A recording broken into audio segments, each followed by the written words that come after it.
이렇게 주 안에서 만나게 되어서 반갑기도 하고 또 기쁘기도 합니다. 오늘 읽어주신 말씀을 통해서 함께 은혜 나누기를 원합니다. 오늘 삭개오라는 사람에 대해서 성경이 기록하고 있는데요, 몇 가지 그분에 대한 것을 제가 쭉 성경을 통해서 한번 정리해 봤습니다. 우선은 그가 여리고에 살았던 사람이죠. 당시 여리고는 예루살렘과 그 인근 지역에 국제적인 주요 무역로를 이어지게 하는 그런 곳으로서 세금을 많이 거두는 지역 중에 하나였기 때문에 직장이 세리들에게 있어서는 가장 선호하던 그런 도시였습니다. 성경학자 바클레이는 여리고는 팔레스타인 땅에서 가장 많은 세금을 내는 곳이었다라고 그렇게 말하고 있습니다. 또 그는 직업은 세리장이라고 했죠. 세리장이었고 그 지역의 책임을 지는 세무 일을 하는 사람임으로써 또 부자라고 성경이 말씀해주고 있습니다. 아마 그 당시에 로마의 지배 아래에 있던 곳의 공무원으로서 친로마인으로 동족들에게는 인식을 받았던 사람입니다. 그리고 성경에는 그가 키가 작다고 얘기했습니다. 그렇기 때문에 그는 예수님을 보고 싶어 했을 때 사람들 틈에서 볼 수 없었기 때문에 그가 뽕나무에 올라가는 그런 일을 하게 된 것이죠.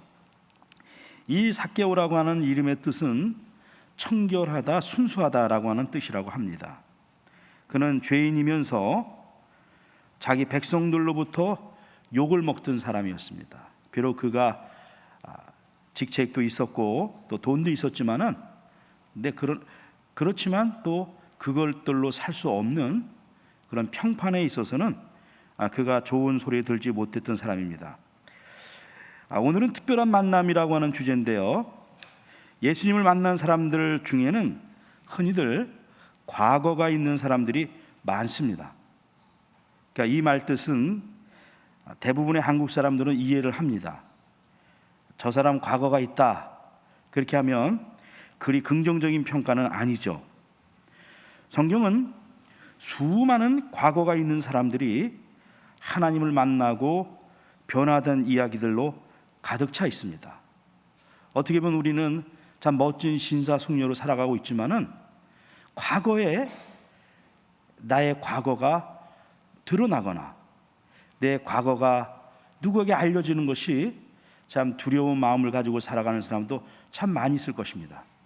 그러나 성경은 그러한 사람들을 통해서 하나님께서 역사를 바꿔 나가셨고, 그리고 그런 사람들을 하나님 붙드셔서 하나님께서 원하시는 일들을 해 나가셨다고 하는 것입니다.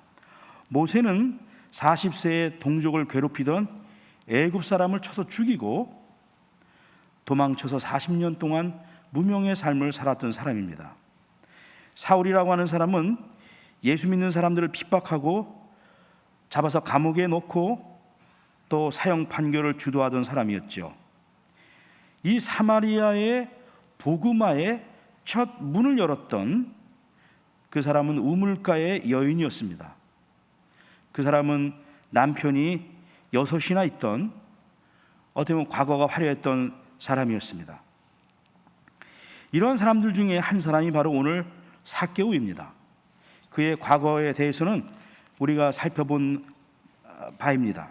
그렇다면 그가 예수님과의 특별한 만남에 대해서 오늘 몇 가지로 주제로 말씀을 드리도록 하겠습니다. 첫째는 그의 만남인데요, 삭개오는 세리장으로서 여리고라고 하는 국제도시에서 가이사, 로마의 황제였던 가이사가 허락한 그 분야에서는 최고의 자리까지 올랐던 사람이었습니다. 어떻게 보면 돈과 권력이나 이런 명예가 주는 달콤함을 충분히 맛보던 사람이었습니다.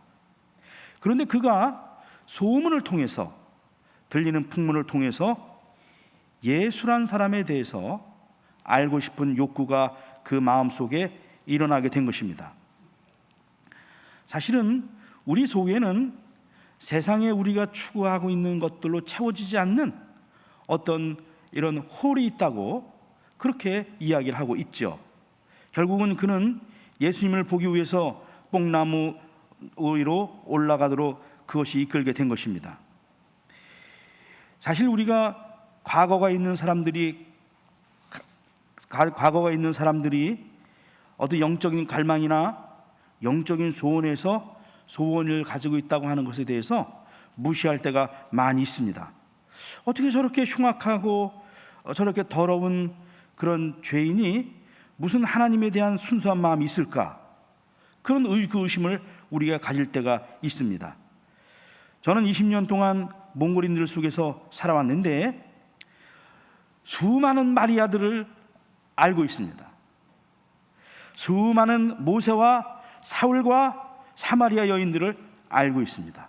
그런데 이렇게 경원시하고 접근하기, 참 만나 대화하기가 두려웠던 사람들인데 그들 속에서 영적인 갈망, 그 예수 그리스도에 대한 그런 사모하는 마음, 자기 삶에 어떤 변화가 일어나길 위해서 주님을 만나고자 하는 그런 마음이 있다고 하는 것을 그들의 입술을 통해서 들으면서 참 놀라움을 금할 때가 많이 있었습니다.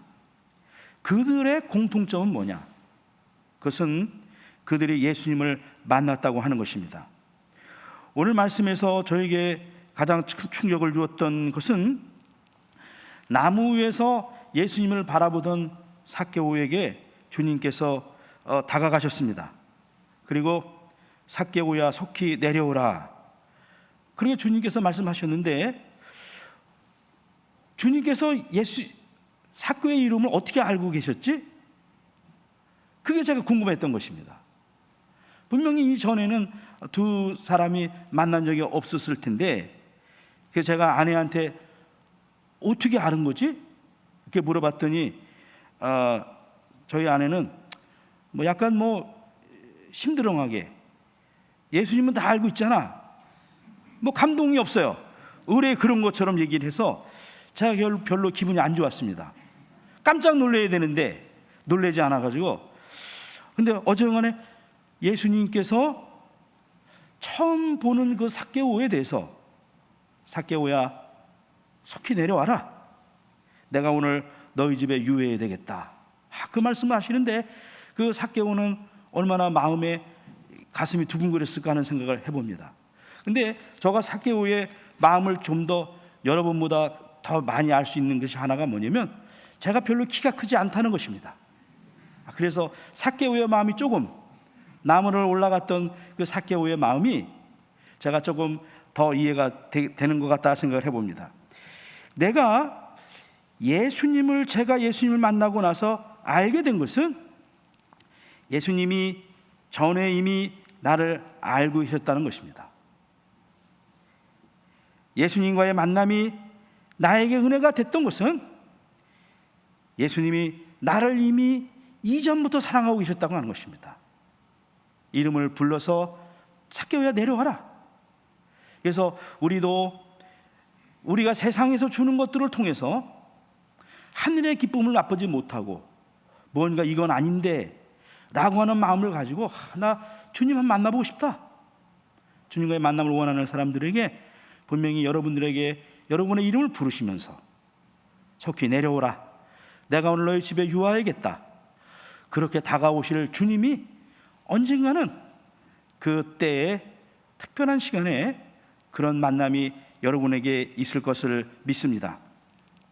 두 번째로는 이 만남 이후에 그의 삶 가운데 회개와 변화가 일어났다고 하는 것입니다.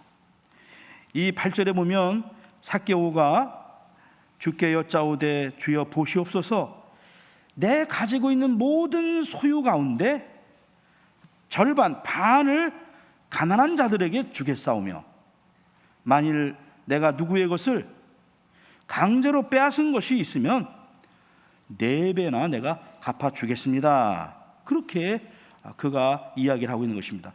참 놀라운 일이죠. 이렇게 예수님 만나고 나서 바로 그 즉석에서 이런 삶의 변화가 일어난다고 하는 것은 굉장히 큰 사건이 아닐 수가 없습니다.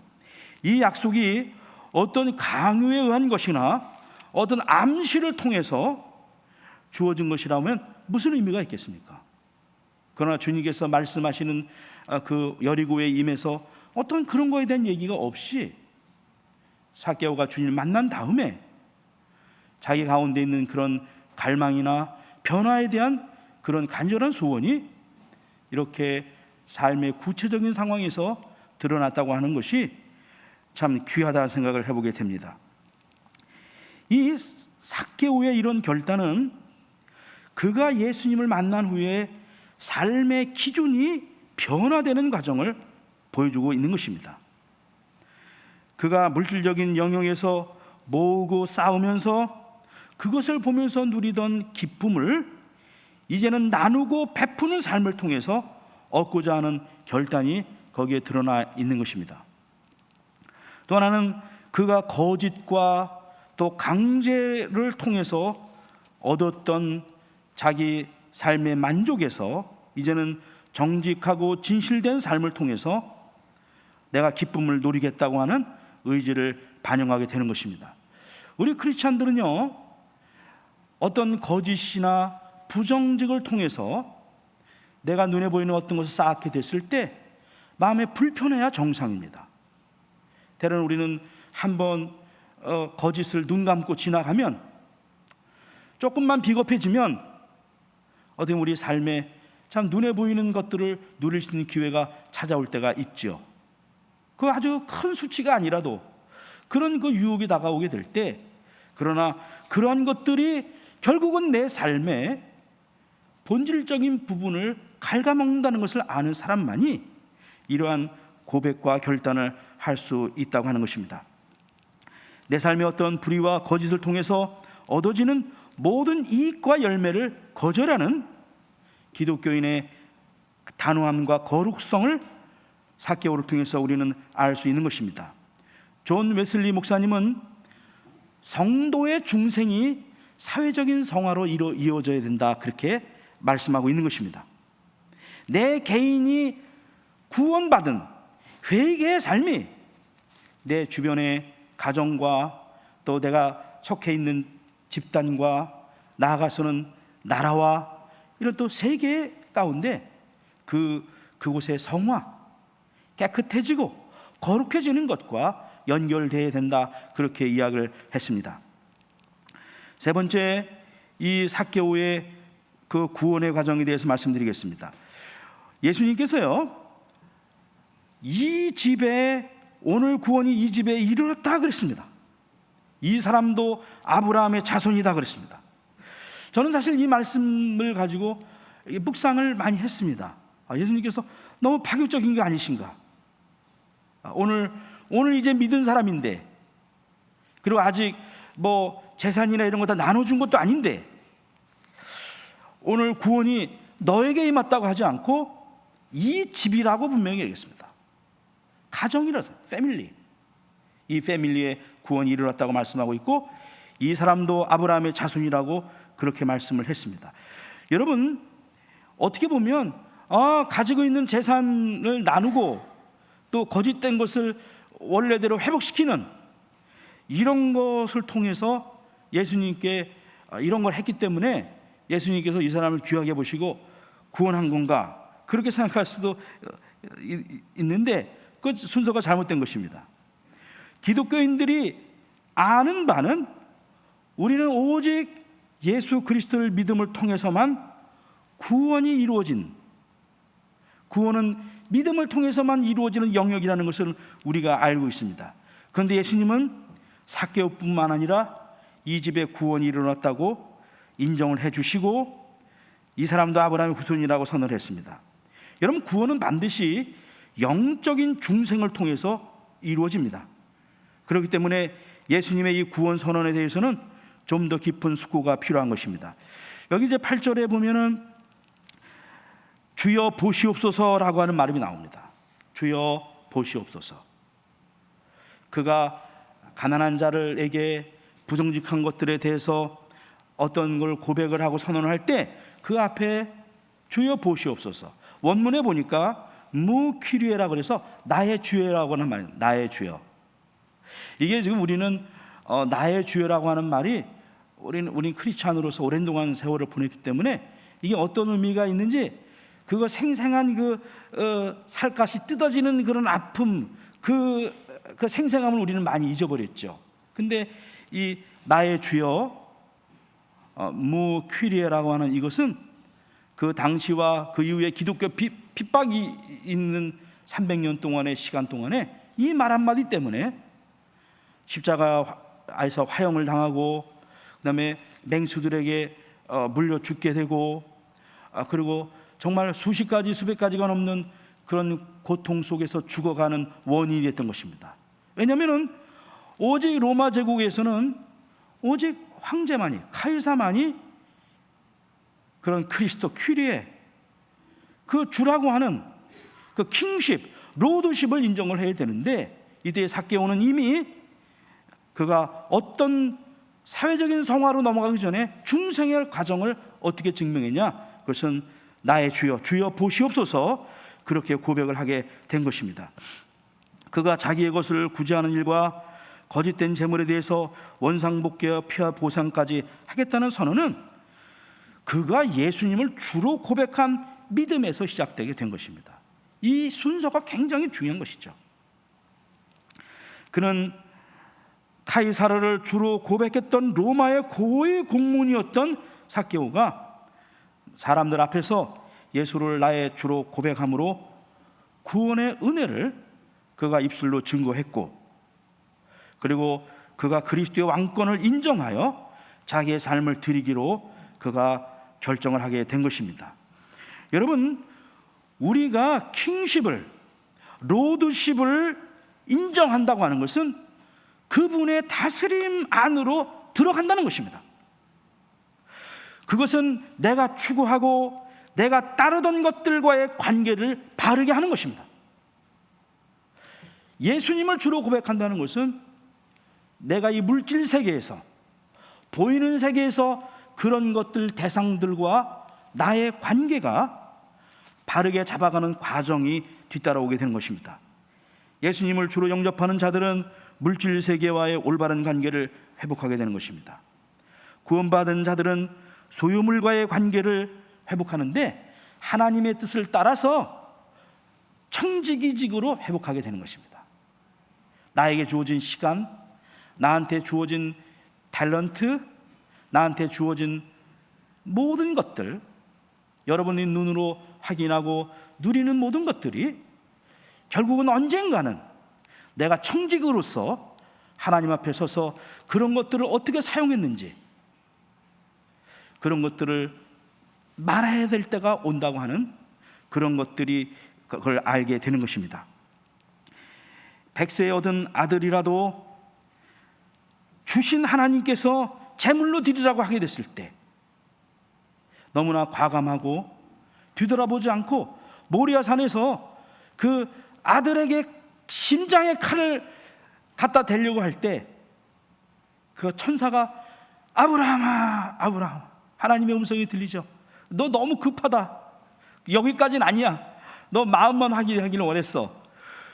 그랬는데 이 삭개오가요, 예수님을 만난 후에 자기 삶에는 어디는 100세에 얻은 이삭같이 중요하게 여겼던 그런 재물이라든가 그런 세상에 가지고 있던 것들을 주님 만나자마자 바로 그냥 모리아 산에 드렸던 재물처럼 다 정리하고 하나님께 드리려고 그렇게 그가 결정을 했다고 되는 것입니다. 여러분, 그러니 삭개오를 예수님께서 이 사람도 아브라함의 후손이다 그렇게 말한 것에 대해서 그 누구도 반대할 수 없는 그런 인정을 그가 받게 된 것입니다. 헌신의 기도를 드리겠습니다.